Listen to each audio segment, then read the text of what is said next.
Hi hello ಎಲ್ಲರಿಗೂ ನಮಸ್ಕಾರಗಳು. ತಮಗೆಲ್ಲರಿಗೂ ಮಂಜುನಾಥ ಸೈನಿಕ ತರಬೇತಿ ಕ್ಲಾಸ್ಗೆ ಆತ್ಮೀಯವಾಗಿರ್ತಕ್ಕಂಥ ಸ್ವಾಗತ. ಇವತ್ತಿನ ದಿನ ನಡೆದಿರ್ತಕ್ಕಂತಹ ಅಗ್ನಿವೀರ ಒಂದು ಆರ್ಮಿಯ ಕೆ ಪ್ರಶ್ನೆ ಉತ್ತರಗಳನ್ನ ನೋಡಿಕೊಳ್ಳೋಣ.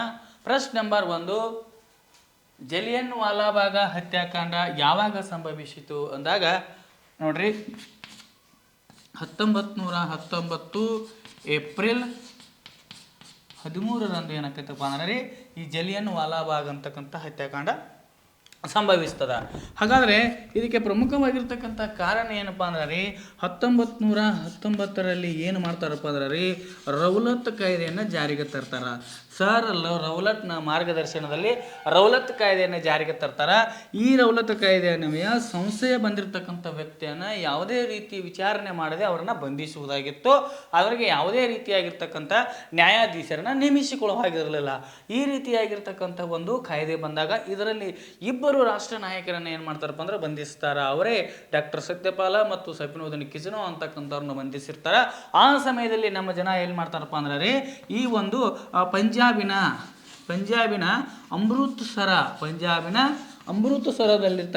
ಅಮೃತಸರದ ಒಂದು ಸ್ಥಳದಲ್ಲಿರ್ತಕ್ಕಂಥ ಜಲಿಯನ್ ಎಂಬ ಪ್ರದೇಶದಲ್ಲಿ ಏನು ಮಾಡ್ತಾರಪ್ಪ ಅಂದ್ರೆ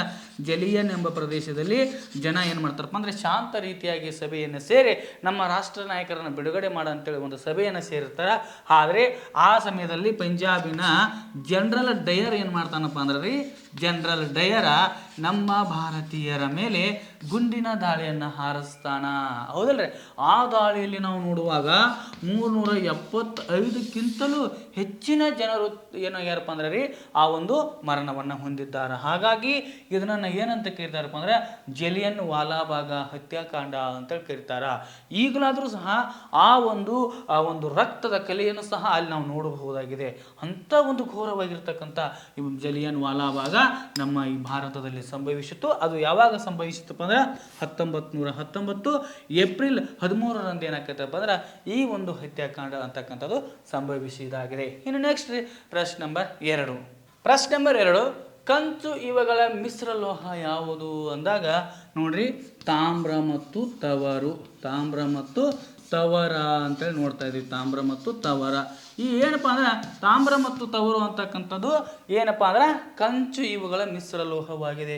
ಮತ್ತು ನಾವು ತಾಮ್ರ ಮತ್ತು ತವರನ್ನ ಮಿಶ್ರಣ ಮಾಡಿದಾಗ ಏನು ಸಿಗ್ತದಪ್ಪ ಅಂದ್ರೆ ಸತು ಅಂತಕ್ಕಂಥದ್ದು ದೊರೀತದೆ. ಅಂದರೆ ZN ಅಂತಕ್ಕಂಥದ್ದು ಸಹಜ ದೊರೀತದೆ ನಮಗೆ. ಹಾಗಾದರೆ ಈ ಒಂದು ಕಂಚುಗಳ ಮಿಶ್ರಲೋಹ ತಾಮ್ರ ಮತ್ತು ತವರು. ಹಾಗಾದ್ರೆ ಮೊಟ್ಟ ಮೊದಲ ಬಾರಿಗೆ ಮಾನವನು ಬಳಸಿರ್ತಕ್ಕಂಥ ಲೋಹ ಯಾವುದಪ್ಪ ಅಂದ್ರೆ ಅದು ತಾಮ್ರ ಅಂತೇಳಿ ನೋಡ್ತಾ ಇದ್ದೀವಿ. ಮೊಟ್ಟ ಮೊದಲ ಬಾರಿಗೆ ಮಾನವ ಬಳಸಿರ್ತಕ್ಕಂಥ ಲೋಹ ತಾಮ್ರವಾದರೆ ಅನ್ವೇಷಣೆ ಮಾಡಿರ್ತಕ್ಕಂಥ ಲೋಹ ಯಾವುದಪ್ಪ ಅಂದ್ರೆ ಅದು ಬಂಗಾರವನ್ನು ಅನ್ವೇಷಣೆ ಮಾಡ್ತಾನ. ಅದರ ಮೊಟ್ಟ ಮೊದಲ ಬಾರಿಗೆ ಮಾನವ ಬಳಸಿರ್ತಕ್ಕಂಥ ಲೋಹ ಅದು ತಾಮ್ರ ಲೋಹ ಆಗಿದೆ. ಹೌದು. ನೆಕ್ಸ್ಟ್ ಪ್ರಶ್ನೆ ನಂಬರ್ 3, ಸ್ವಾಮಿ ವಿವೇಕಾನಂದರು ಚಿಕಾಗೋದಲ್ಲಿ ನಡೆದ ವಿಶ್ವ ಧರ್ಮ ಸಂಸತ್ತನ್ನು ಉದ್ದೇಶಿಸಿ ಯಾವಾಗ ಮಾತನಾಡಿದರು ಅಂದಾಗ ಅದು ಯಾವಾಗಪ್ಪ ಅಂದ್ರೆ 1893ರಲ್ಲಿ ಏನು ಮಾಡ್ತಾರಪ್ಪ ಅಂದ್ರೆ ಈ ನಮ್ಮ ವಿಶ್ವ ಧರ್ಮ ಸಂಸತ್ತಿನ ಬಗ್ಗೆ ಮಾತಾಡ್ತಾರ. ಯಾವುದರ ಬಗ್ಗೆ? ವೇದಾಂತದ ಕುರಿತು ಏನು ಮಾಡ್ತಾರಪ್ಪ ಅಂದ್ರೆ ಮಾತನಾಡಿದರು. ಹೌದಲ್ರಿ? ನೋಡ್ರಿ, ಇವರ ಸ್ವಾಮಿ ವಿವೇಕಾನಂದರ ಮೂಲ ಹೆಸರು ನರೇಂದ್ರನಾಥ್ ದತ್ತು. ಹಾಗಾದರೆ ಇವರಿಗೆ ಸ್ವಾಮಿ ವಿವೇಕಾನಂದ ಅಂತ ಹೆಸರು ಬಂದಿದ್ದು 1892ರಲ್ಲಿ. ಯಾರೇ? ಕ್ಷೇತ್ರೀಯ ರಾಜ ರಾಜನಾಥ್ ಸಿಂಗ್ರವರು ಏನು ಮಾಡ್ತಾರಪ್ಪ ಅಂದ್ರೆ ಇವರಿಗೆ ಸ್ವಾಮಿ ವಿವೇಕಾನಂದ ಅಂತೇಳಿ ಹೆಸರಿಡ್ತಾರೆ. ಇವರು 1897ರಲ್ಲಿ ಬೇಲೂರು ಎಂಬಲ್ಲಿ ಏನು ಮಾಡ್ತಾರಪ್ಪ ಅಂದ್ರೆ ರಾಮಕೃಷ್ಣ ಮಿಷನನ್ನು ಸ್ಥಾಪನೆ ಮಾಡ್ತಾರೆ ಅಂತಕ್ಕಂಥದ್ದನ್ನು ನಾವು ನೋಡ್ತಾ ಇದ್ದೀವಿ. ಹೌದ್ರಿ? ಇನ್ನು ನೆಕ್ಸ್ಟ್ ಪ್ರಶ್ನೆ ನಂಬರ್ 4 ನೋಡಿ, ನಮ್ಮ ಸಂಸ್ಥೆಯಲ್ಲಿ SHD ಕಾನ್ಸ್ಟೇಬಲ್ ಹುದ್ದೆಗಳಿಗೆ ದೈಹಿಕ ಮತ್ತು ಲಿಖಿತ ಪರೀಕ್ಷೆ ತರಬೇತಿ ಪ್ರವೇಶಗಳು ಪ್ರಾರಂಭವಾಗಿವೆ. ಹಾಗಾಗಿ ತಾವೆಲ್ಲರೂ ಈ ನಮ್ಮ ಒಂದು ಸಂಸ್ಥೆಗೆ ಬಂದು ತಮ್ಮ ಒಂದು ಅಡ್ಮಿಷನನ್ನು ಮಾಡಿ ಇದರ ಸದುಪಯೋಗವನ್ನು ಪಡಿಸಿಕೊಳ್ಳಿ. ಹಾಗೆ ನಿಮ್ಮ ಗೆಳೆಯರಿಗೂ ಸಹ ಈ ಮಾಹಿತಿಯನ್ನು ಶೇರ್ ಮಾಡಿ. ಹಾಗಾದರೆ ನೆಕ್ಸ್ಟ್ ಪ್ರಶ್ನೆ ನಂಬರ್ 4 ನೋಡ್ರಿ. ಪ್ರಶ್ನೆ ನಂಬರ್ 4, ಶ್ರೀಲಂಕಾದ ಹಳೆ ಹೆಸರೇನು ಅಂದಾಗ ಸೀಲೋನ್ ಅಂತಕ್ಕಂಥದ್ದು ಶ್ರೀಲಂಕಾದ ಹಳೆ ಹೆಸರಾಗಿದೆ. ಹೌದಲ್ರಿ? ಇದನ್ನು ಸಿಂಹಳ ಅಂತೇಳಿ ಕರೀತಾರೆ. ಯಾಕೆ ಸಿಂಹಳ ಅಂತ ಕರೀತಾರಪ್ಪ ಅಂದ್ರೆ ಶ್ರೀಲಂಕಾದಲ್ಲಿ ಸಿಂಹಳ ಅಂತಕ್ಕಂಥ ಜನಾಂಗವಿದೆ. ಅವರು ನಮ್ಮ ಭಾರತದ ಪಂಜಾಬಿನ ಪ್ರದೇಶದಲ್ಲಿ ಕಂಡು ಬರ್ತಕ್ಕಂಥ ಜನಾಂಗ. ಅಲ್ಲಿ ಹೋಗಿ ವಲಸೆ ನೆಲೆಸಿದರು ಎಂಬ ಮಾಹಿತಿ ನಮ್ಗೆ ದೊರೆತಿದೆ.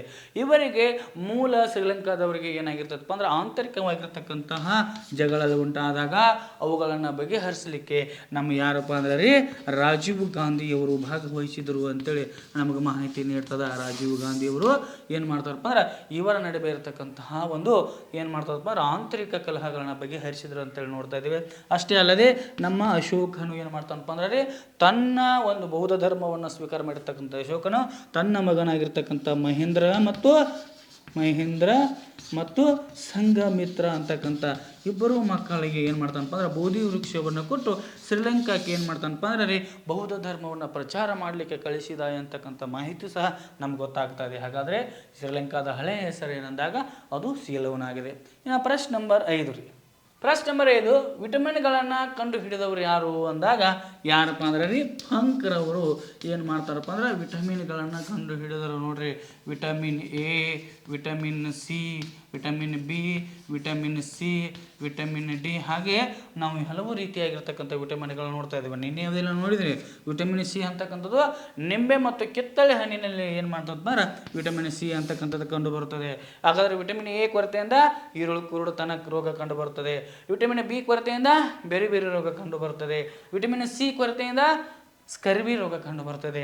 ವಿಟಮಿನ್ ಡಿ ಕೊರತೆಯಿಂದ ರೆಕ್ಸೆಟ್ ರೋಗ ಅಂತಕ್ಕಂಥದ್ರಿ ಕಂಡು ಬರುತ್ತದೆ. ಹೌದಲ್ರಿ? ಹಾಗಾದ್ರೆ ಈ ವಿಟಮಿನ್ಗಳನ್ನು ಕಂಡು ಹಿಡಿದವರು ಯಾರಪ್ಪ ಅಂದ್ರೆ ಫಂಕ್ರವರು ಈ ವಿಟಮಿನ್ಗಳನ್ನ ಕಂಡು ಹಿಡಿದರು. ಹಾಗಾದರೆ ಪ್ರಶ್ನೆ ನಂಬರ್ 6. ಪ್ರಶ್ನೆ ನಂಬರ್ 6, ಭಾರತದಲ್ಲಿ ಭಾಷೆಯ ಆಧಾರದ ಮೇಲೆ ರೂಪುಗೊಂಡ ಮೊದಲ ರಾಜ್ಯ ಯಾವುದು ಅಂದಾಗ ಅದು ಯಾವುದಪ್ಪ ಅಂದ್ರೆ ರೀ ಆಂಧ್ರ ಪ್ರದೇಶ. ಆಂಧ್ರ ಪ್ರದೇಶ ಏನಾಗಿತ್ತಪ್ಪ ಅಂದ್ರೆ ರೀ ಮೊಟ್ಟ ಮೊದಲ ಬಾರಿಗೆ ಭಾಷೆಯ ಆಧಾರದ ಮೇಲೆ ಏನಾಯ್ತು ರೀ ರೂಪುಗೊಂಡಿರ್ತಕ್ಕಂಥದ್ದಾಗಿದೆ. 1953ರಲ್ಲಿ ರೂಪುಗೊಂಡಿತ್ತು. ಈ ಒಂದು ಪ್ರತ್ಯೇಕವಾಗಿರ್ತಕ್ಕಂತಹ ಒಂದು ರಾಷ್ಟ್ರವಾಗಲಿಕ್ಕೆ ಕಾರಣ, ರಾಜ್ಯವಾಗಲಿಕ್ಕೆ ಕಾರಣ ಯಾರಪ್ಪ ಅಂದ್ರೆ ರೀ ಆಂಧ್ರ ಪ್ರದೇಶ ರಾಜ್ಯ ಆಗಲಿಕ್ಕೆ ಶ್ರೀ ಪಟ್ಟಿ ರಾಮುಲು ಅಂತಕ್ಕಂಥದ್ದು ನೋಡ್ತಾ ಇದ್ದಾರೆ. ಶ್ರೀ ಪಟ್ಟಿ ರಾಮುಲು ಅವರು ಏನು ಮಾಡ್ತಾರಪ್ಪ ಅಂದ್ರೆ ರೀ ಪಟ್ಟಿ ರಾಮುಲರವರು ನೋಡ್ರಿ ಭಾಷೆಗಳ ಆಧಾರದ ಮೇಲೆ ಆಂಧ್ರ ಪ್ರದೇಶವನ್ನು ಪ್ರತ್ಯೇಕ ರಾಜ್ಯವನ್ನಾಗಿ ಮಾಡಬೇಕಂತ ತಿಳ್ಕೊಂಡು ಹೋರಾಟವನ್ನು ಮಾಡ್ತಾರೆ. ಎಷ್ಟು ದಿನಗಳ ಹೋರಾಟ ಅಂದರೆ 52 ದಿನಗಳ ಕಾಲ ನೋಡ್ರಿ ಉಪವಾಸವನ್ನು ಮಾಡಿ ಮರಣವನ್ನು ಅಪ್ಪಿದ ನಂತರ ಏನು ಮಾಡ್ತಾರಪ್ಪ ಅಂದ್ರೆ ಆಗಿನ ಪ್ರಧಾನಿಯಾಗಿರ್ತಕ್ಕಂಥ ಜವಾಹರ್ಲಾಲ್ ನೆಹರು ಅವ್ರು ಏನು ಮಾಡ್ತಾರಪ್ಪ ಅಂದ್ರೆ ರೀ ಜವಾಹರ್ಲಾಲ್ ನೆಹರು ಅವರು ಏನು ಮಾಡ್ತಾರಪ್ಪ ಅಂದ್ರೆ ರೀ ಇಲ್ಲಿ ಆಂಧ್ರ ಪ್ರದೇಶವನ್ನು ಪ್ರತ್ಯೇಕ ರಾಜ್ಯವನ್ನಾಗಿ ಮಾಡ್ತಾರೆ ಭಾಷೆಗಳ ಆಧಾರದ ಮೇಲೆ. ನೋಡ್ರಿ, ಹೀಗೆ ಈ ಭಾರತದಲ್ಲಿ ಭಾಷೆಯ ಆಧಾರದ ಮೇಲೆ ರೂಪುಗೊಂಡಿರ್ತಕ್ಕಂಥ ಮೊದಲ ರಾಜ್ಯ ಯಾವುದಂದಾಗ ಅದು ಆಂಧ್ರ ಪ್ರದೇಶ. ಹಾಗಾದ್ರೆ ನಮ್ಮ ಕರ್ನಾಟಕವನ್ನು ನೋಡುವಾಗ ನೋಡ್ರಿ ಫಜಲ್ ಅಲಿ ಆಯೋಗ, ಈ ಫಜಲ್ ಅಲಿ ಆಯೋಗದ ಮೂಲಕ ಏನಾಗ್ತೈತಪ್ಪ ಅಂದ್ರೆ ರೀ ನಮ್ಮ ಕನ್ನಡವನ್ನು ಮಾತನಾಡ್ತಕ್ಕಂತಹ ಜನರ ಒಂದು ಪ್ರತ್ಯೇಕವಾಗಿರ್ತಕ್ಕಂಥ ರಾಜ್ಯ ಆಕತಿ. ಅದ ಯಾವುದಪ್ಪ ಅಂದ್ರೆ 1956 ನವೆಂಬರ್ 1ರಂದು ಮೈಸೂರು ರಾಜ್ಯ ಅಂತಕ್ಕಂಥ ನಿರ್ಮಾಣವಾಯಿತು. ಆ ಸಮಯದಲ್ಲಿ ಸಹ ಫಜಲ್ ಅಲಿ ಆಯೋಗದ ನೇತೃತ್ವದಲ್ಲಿ ಮೈಸೂರು ಚಲೋ ಅಂತಕ್ಕಂಥ ಚಳವಳಿನೂ ಸಹ ನಡೀತೈತ್ರಿ.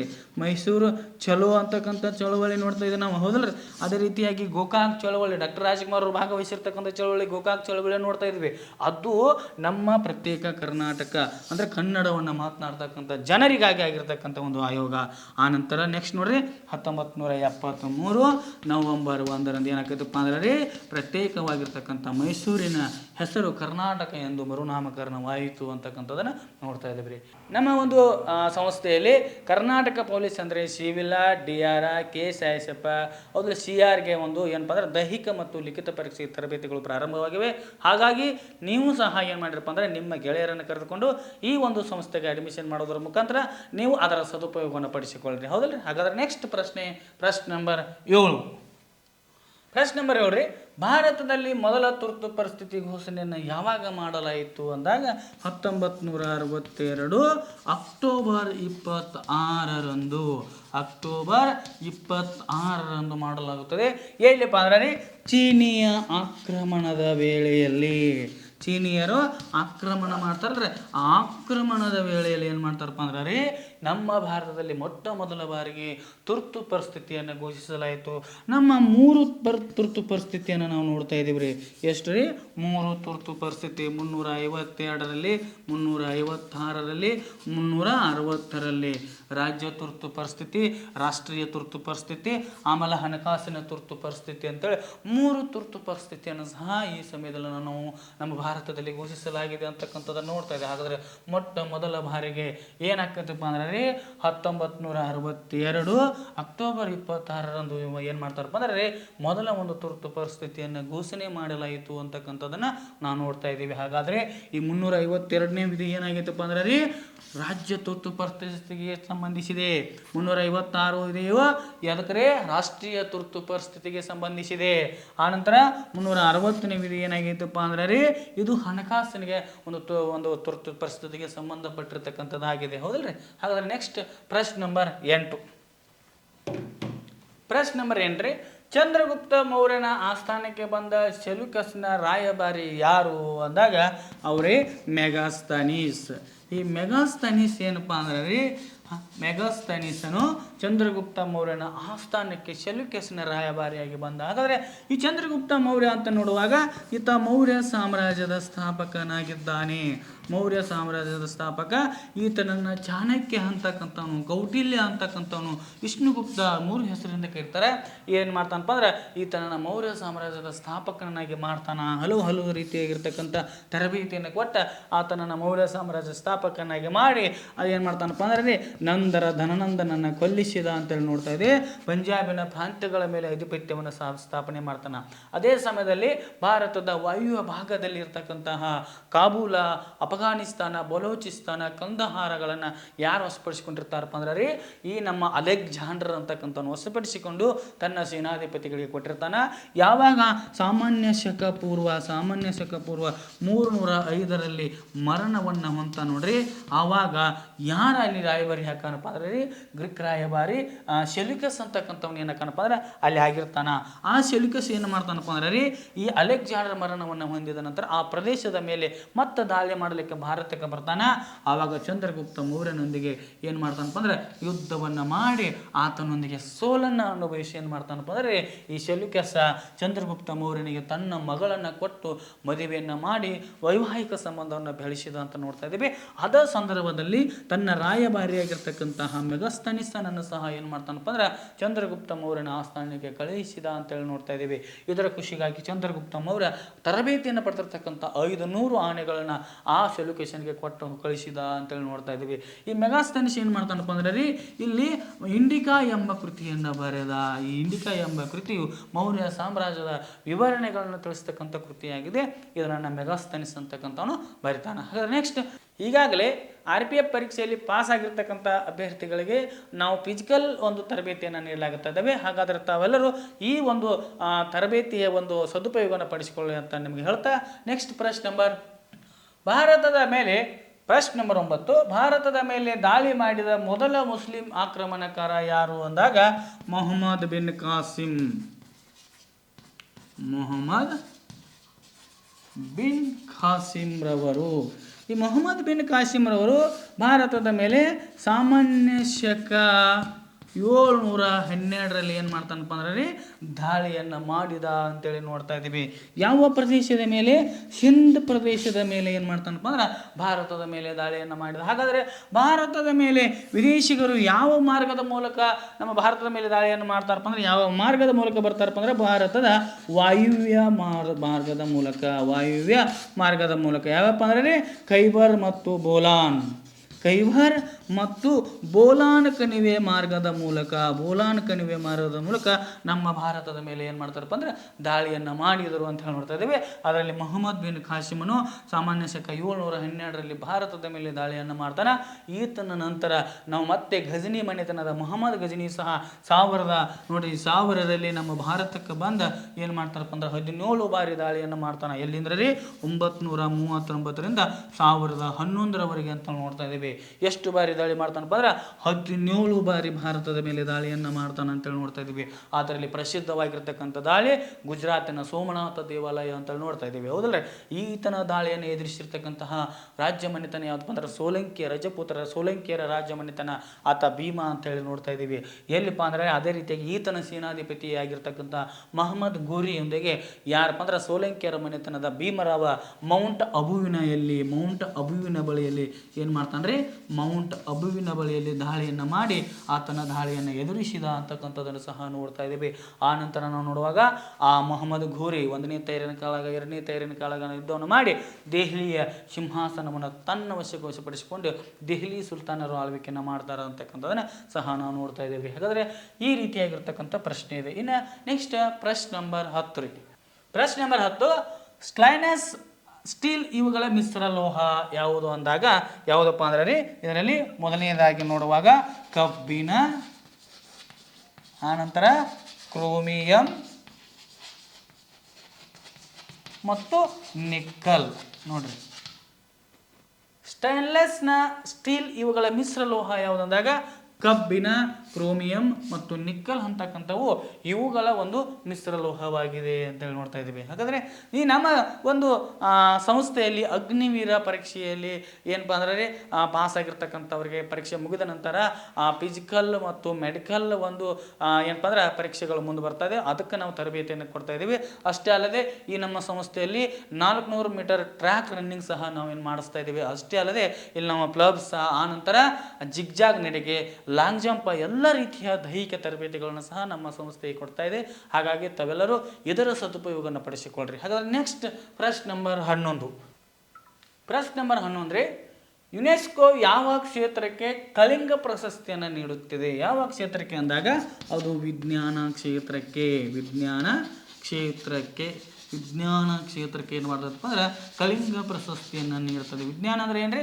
ಸುವ್ಯವಸ್ಥಿತವಾದ ಜ್ಞಾನವನ್ನು ನಾವು ಏನಂತ ಕೇಳ್ತಾ ಇದ್ದೀವಿ? ವಿಜ್ಞಾನ ಅಂತ ಕೇಳ್ತಾ ಇದ್ದೀವಿ. ಆ ವಿಜ್ಞಾನ ಕ್ಷೇತ್ರಕ್ಕೆ ನಮ್ಮ ಯುನೆಸ್ಕೋ ಏನು ಮಾಡ್ತದಪ್ಪ ಅಂದ್ರೆ ಕಳಿಂಗ ಅಂತಕ್ಕಂಥ ಪ್ರಶಸ್ತಿಯನ್ನು ನೀಡ್ತಾ ಇದೆ. ಹಾಗಾದ್ರೆ ಯುನೆಸ್ಕೋ ಅಂದ್ರೆ ಏನ್ರಿ? United nations educational scientific and cultural organisation ಅಂತಕ್ಕಂಥದ್ದನ್ನು ಸಹ ನಾವು ನೋಡ್ತಾ ಇದ್ದೀವಿ. ಇದು ವಿಶ್ವಸಂಸ್ಥೆಯ ಅಂಗಸಂಸ್ಥೆಯಾಗಿದೆ. ಇದು ಏನು ಮಾಡ್ತದಪ್ಪ ಅಂದರೆ ವಿಜ್ಞಾನ ಕ್ಷೇತ್ರಕ್ಕೆ ಕಳಿಂಗ ಅಂತಕ್ಕಂಥ ಪ್ರಶಸ್ತಿಯನ್ನು ಕೊಡ್ತದೆ. ಅದ ನಂತರ ನಾವು ನೋಡುವಾಗ ಯುನಿಸೆಫ್ ಅಂತೇಳಿ ನೋಡ್ತಾ ಇದ್ದೀವಿ. ಯುನಿಸೆಫ್ ಅಂತಕ್ಕಂಥದ್ದು ನೋಡುವಾಗ ಇದು ಸಹ 1961ರಲ್ಲಿ ನೊಬೆಲ್ ಪ್ರಶಸ್ತಿಯನ್ನು ಪಡೆದಿರ್ತಕ್ಕಂಥ ಒಂದು ಸಂಸ್ಥೆಯಾಗಿದೆ. ನೊಬೆಲ್ ಪ್ರಶಸ್ತಿಯನ್ನು ಪಡೆದಿರ್ತಕ್ಕಂಥ ಸಂಸ್ಥೆ ವಿಶ್ವಸಂಸ್ಥೆ ಅಂಗಸಂಸ್ಥೆಗಳನ್ನ ನಾವು ನೋಡ್ತಾ ಇದ್ದೀವಿ. ಹೌದಲ್ರಿ? ಅದೇ ರೀತಿಯಾಗಿ ವಿಶ್ವಸಂಸ್ಥೆ ಸ್ಥಾಪನೆ ಆಗಿದ್ದನ್ನು ಸಹ ನಾನು ನಿಮಗೆ ಹೇಳಿದ್ದೇನೆ. 1945 ಅಕ್ಟೋಬರ್ 24ರಂದು ಏನಾಕತ್ತಪ್ಪ ಅಂದ್ರೆ ಸ್ಥಾಪನೆ ಆಕತ್ತೆ. ಇದರ ಸದಸ್ಯತ್ವ ರಾಷ್ಟ್ರಗಳು 193 ಸದಸ್ಯತ್ವ ರಾಷ್ಟ್ರಗಳಾಗಿದ್ದಾವೆ ಅಂತಕ್ಕಂಥದ್ದನ್ನು ನಾವು ನೋಡ್ತಾ ಇದ್ದೀವಿ. ಕಾಯಂ ಸದಸ್ಯ ರಾಷ್ಟ್ರಗಳು 5 ಇದಾವ. America, Russia, Britain, France, China ಅಂತಕ್ಕಂಥವು ಏನಾಗವಪ್ಪ ಅಂದ್ರೆ ಈ ಒಂದು ವಿಶ್ವಸಂಸ್ಥೆಯ ಸದಸ್ಯತ್ವ ರಾಷ್ಟ್ರಗಳಾಗಿವೆ ಅಂತಕ್ಕಂಥದ್ದು ನೋಡ್ತೇವೆ. ಒಟ್ಟಿನಲ್ಲಿ ಈ ಯುನೆಸ್ಕೋ ಅಂತಕ್ಕಂಥದ್ದು ಏನು ಮಾಡಿದಪ್ಪ ಅಂದ್ರೆ ವಿಜ್ಞಾನ ಕ್ಷೇತ್ರಕ್ಕೆ ಕಳಿಂಗ ಎಂಬ ಪ್ರಶಸ್ತಿಯನ್ನು ನೀಡುವಂಥದ್ದಾಗಿದೆ. ನೆಕ್ಸ್ಟ್ ಪ್ರಶ್ನೆ ನಂಬರ್ 12 ನೋಡ್ರಿ. ಪ್ರಶ್ನೆ ನಂಬರ್ 12 ಹೈದರಾಬಾದ್ನಲ್ಲಿ ಚಾರ್ ಮಿನಾರನ್ನು ಯಾರು ನಿರ್ಮಿಸಿದರು ಅಂದಾಗ ಯಾರು ನಿರ್ಮಿಸ್ತಾರಪ್ಪ ಅಂದ್ರೆ ಸುಲ್ತಾನ್ ಮಹಮ್ಮದ್ ಕುತುಬ್ ಶಾ ಅವ್ರು ಏನು ಮಾಡ್ತಾರಪ್ಪ ಅಂದ್ರೆ ರೀ ಈ ಒಂದು ಹೈದರಾಬಾದ್ನಲ್ಲಿರ್ತಕ್ಕಂಥ ಚಾರ್ ಮಿನಾರನ್ನು ನಿರ್ಮಿಸಿರ್ತಕ್ಕಂಥ ಸುಲ್ತಾನ ಆಗಿದ್ದಾನೆ. ಹಾಗಾದ್ರೆ ನಾವು ಹೈದರಾಬಾದ್ ಅಂತಂದಾಗ ನೋಡ್ರಿ ಮತ್ತೆ ಇದನ್ನು ಈ ರೀತಿಯಾಗಿ ಪ್ರಶ್ನೆಯನ್ನು ಕೇಳ್ಬೋದು. ಹೈದರಾಬಾದಿನ ಮೊದಲ ನಿಜಾಮ ಯಾರಪ್ಪ ಅಂದರೆ ಆತನೇ ಅಸಫ್ ಜಾ. ಯಾರೇ? ಅಸಫ್ ಜಾ ಅಂತಕ್ಕಂಥವನು ಏನ್ರಿ ಹೈದರಾಬಾದಿನ ಮೊದಲ ನಿಜಾಮನಾಗಿದ್ದಾನೆ. ಹೌದಲ್ರಿ? ಹಾಗಾದರೆ ಈ ಹೈದರಾಬಾದಿನ ಬಗ್ಗೆ ನೋಡುವಾಗ ನಾವು ನೋಡ್ರಿ ಸಹಾಯಕ ಸೈನ್ಯ ಪದ್ಧತಿ ಲಾರ್ಡ್ ವೆಲ್ಲೆಸ್ಲಿ ಜಾರಿಗೆ ತಂದಿರತಕ್ಕಂಥ 1798ರಲ್ಲಿ ಏನು ಮಾಡ್ತಾನಪ್ಪ ಅಂದ್ರೆ ಸಹಾಯಕ ಸೈನ್ಯ ಪದ್ಧತಿ. ಈ ಸಹಾಯಕ ಸೈನ್ಯ ಪದ್ಧತಿಯನ್ನು ಯಾರು ಜಾರಿಗೆ ತಂದ್ರಪ್ಪ ಅಂದ್ರೆ ಲಾರ್ಡ್ ವೆಲ್ಲೆಸ್ಲಿ ಅವರು ಜಾರಿಗೆ ತರ್ತಾರ. ಆ ಸಹಾಯಕ ಸೈನ್ಯ ಪದ್ಧತಿಯನ್ನು ಒಪ್ಪಿಕೊಂಡಿರ್ತಕ್ಕಂಥ ಮೊಟ್ಟ ಮೊದಲ ಸಂಸ್ಥಾನ ಅಂದ್ರೆ ಅದ ಯಾವ ಸಂಸ್ಥಾನ? ಹೈದರಾಬಾದಿನ ಸಂಸ್ಥಾನ ಆಗಿತ್ತು. ನಮ್ಮ ಭಾರತ ದೇಶ ಸ್ವತಂತ್ರಗೊಳ್ಳೋಕ್ಕಿಂತ ಮುಂಚೆ 562 ಸಂಸ್ಥಾನಗಳನ್ನ ಒಳಗೊಂಡಿರ್ತಕ್ಕಂತಹ ರಾಷ್ಟ್ರವಾಗಿತ್ತು. ನಿರ್ಮಾಣವಾಯಿತು ಅಂತಕ್ಕಂಥದ್ದು ನೋಡ್ತಾ ಇದ್ದೀವಿ. ಹಾಗಾದರೆ ನಮ್ಮ ಈ ಹೈದರಾಬಾದ್ನಲ್ಲಿ ಚಾರ್ ಮಿನಾರನ್ನು ನಿರ್ಮಿಸಿರ್ತಕ್ಕಂಥವ್ರು ಯಾರಪ್ಪ ಅಂದ್ರೆ ಸುಲ್ತಾನ್ ಮೊಹಮ್ಮದ್ ಕುಲಿ ಕುತುಬ್ ಶಾ ಅಂತಕ್ಕಂಥವ್ರು ಆಗಿದ್ದಾರೆ. ನೆಕ್ಸ್ಟ್ ರೀ ಪ್ರಶ್ನೆ ನಂಬರ್ 13 ನೋಡಿರಿ. ಪ್ರಶ್ನೆ ನಂಬರ್ 13 ಭಾರತದ ಅತ್ಯಂತ ಹಳೆಯ ಚಾಲನೆಯಲ್ಲಿರ್ತಕ್ಕಂತಹ ರೈಲ್ವೆ ಇಂಜಿನ್ ಯಾವುದು ಅಂದಾಗ ಯಾವುದಪ್ಪ ಅಂದ್ರೆ ಅದು ಫೆರಿ ಕ್ವೀನ್ ಅಂತಕ್ಕಂಥದ್ದನ್ನು ನೋಡ್ತಾ ಇದ್ದೀವಿ. ಯಾವುದಪ್ಪ ಅಂದ್ರೆ ಫೆರಿ ಕ್ವೀನ್. ಈ ಫೆರಿ ಕ್ವೀನ್ ಅಂತಕ್ಕಂಥದ್ದು ಏನಪ್ಪ ಅಂದ್ರೆ ಭಾರತದ ಅತ್ಯಂತ ಹಳೆಯ ಚಾಲನೆಯಲ್ಲಿರ್ತಕ್ಕಂತಹ ರೈಲ್ವೆ ಆಗಿದೆ ಅಂತಕ್ಕಂಥದ್ದನ್ನು ನಾವು ನೋಡ್ತಾ ಇದ್ದೀವಿ. ಹಾಗಾದರೆ ನೆಕ್ಸ್ಟ್ ರೀ ಪ್ರಶ್ನೆ ನಂಬರ್ 14 ನೋಡಿ. ಪ್ರಶ್ನೆ ನಂಬರ್ 14 ಶ್ವೇತ ಕ್ರಾಂತಿಯು ಯಾವುದಕ್ಕೆ ಸಂಬಂಧಿಸಿದೆ, ಇದಕ್ಕೆ ಸಂಬಂಧಿಸಿದೆ ಅಂದಾಗ ಹಾಲಿಗೆ ಸಂಬಂಧಿಸಿದೆ ಅಂತ ನೋಡ್ತಾ ಇದ್ದೀವಿ. ಹೌದಲ್ರಿ? ಇದನ್ನು ಸಹ ನಾವು ಆಫ್ಲೈನ್ ಕ್ಲಾಸ್ನಲ್ಲಿ ಸಹ ನೋಡಿದ್ದೇವೆ. ಹೌದಲ್ರಿ? ಹಾಗಾದರೆ ಮಾಂಸ ಅಂತಕ್ಕಂಥದ್ದು ಯಾವುದಕ್ಕೆ ಸಂಬಂಧಿಸಿದಪ್ಪ ಅಂದ್ರೆ ರೀ ಕಪ್ಪು ಕ್ರಾಂತಿಗೆ ಸಂಬಂಧಿಸಿದೆ ಅಂತೇಳಿ ನೋಡ್ತಾ ಇದ್ದೀನಿ. ಹೌದಲ್ರಿ? ಕೆಂಪು ಕ್ರಾಂತಿಗೆ ಸಂಬಂಧಿಸಿದೆ. ಯಾವ ಕ್ರಾಂತಿಗೆ? ಕೆಂಪು ಕ್ರಾಂತಿಗೆ ಸಂಬಂಧಿಸಿದೆ. ಆನಂತರ ನಾವು ಕೃಷಿಯನ್ನು ನೋಡುವಾಗ ಯಾವುದಕ್ಕೆ ಸಂಬಂಧಿಸಿದಪ್ಪ ಅಂದ್ರೆ ಕೃಷಿ ಹಸಿರು ಕ್ರಾಂತಿಗೆ ಸಂಬಂಧಿಸಿದೆ ಅಂತೇಳಿ ನೋಡ್ತಾ ಇದ್ದೀನಿ. ಹೌದಲ್ರಿ? ಹಸಿರು ಕ್ರಾಂತಿಯ ಪಿತಾಮಹ ಅಂತಂದಾಗ ಯಾರಪ್ಪ ಅಂದ್ರೆ ಭಾರತದ ಹಸಿರು ಕ್ರಾಂತಿಯ ಪಿತಾಮಹ ಅಂತಂದಾಗ MS ಸೋಮನಾಥನ್ ಅಂತೇಳಿ ನೋಡ್ತಾ ಇದ್ದೀವಿ. MS ಸೋಮನಾಥನ. ಹೌದಲ್ರಿ?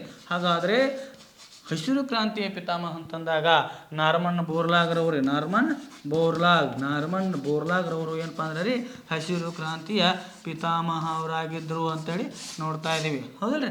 ಹಾಗಾದರೆ ಈ ರೀತಿಯಾಗಿರ್ತಕ್ಕಂಥ ಪ್ರಶ್ನೆ ಆಗಿದೆ. ನೆಕ್ಸ್ಟ್ ಪ್ರಶ್ನೆ ನಂಬರ್ 15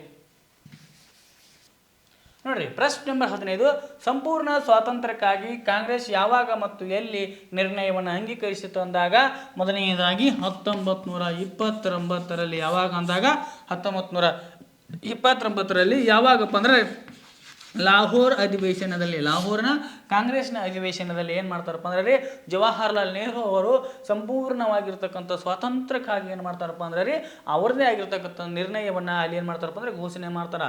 ಅದಲ್ರಿ ಪೂರ್ಣ ಸ್ವರಾಜ್ಯ ಅಂತಕ್ಕಂಥದ್ದನ್ನು ಘೋಷಣೆ ಮಾಡ್ತಾರೆ. ಪೂರ್ಣ ಸ್ವರಾಜ್ಯ ಯಾರು ಘೋಷಣೆ ಮಾಡ್ತಾರಪ್ಪ ಅಂದ್ರೆ ಜವಾಹರ್ಲಾಲ್ ನೆಹರು ಅವ್ರು ಏನು ಮಾಡ್ತಾರಪ್ಪ ಅಂದ್ರೆ ಪೂರ್ಣ ಸ್ವರಾಜ್ಯ ಅಂತ ಘೋಷಣೆ ಮಾಡಿ 1930 ಜನವರಿ 1ರಂದು ಏನು ಮಾಡ್ತಾರಪ್ಪ ಅಂದ್ರೆ ರಾವಿ ನದಿಯ ದಡದ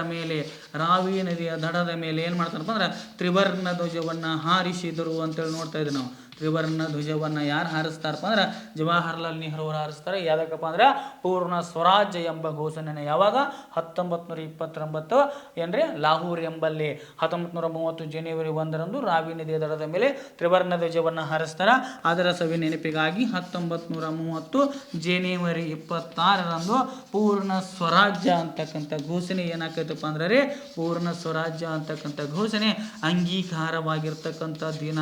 ಹೌದಲ್ರಿ?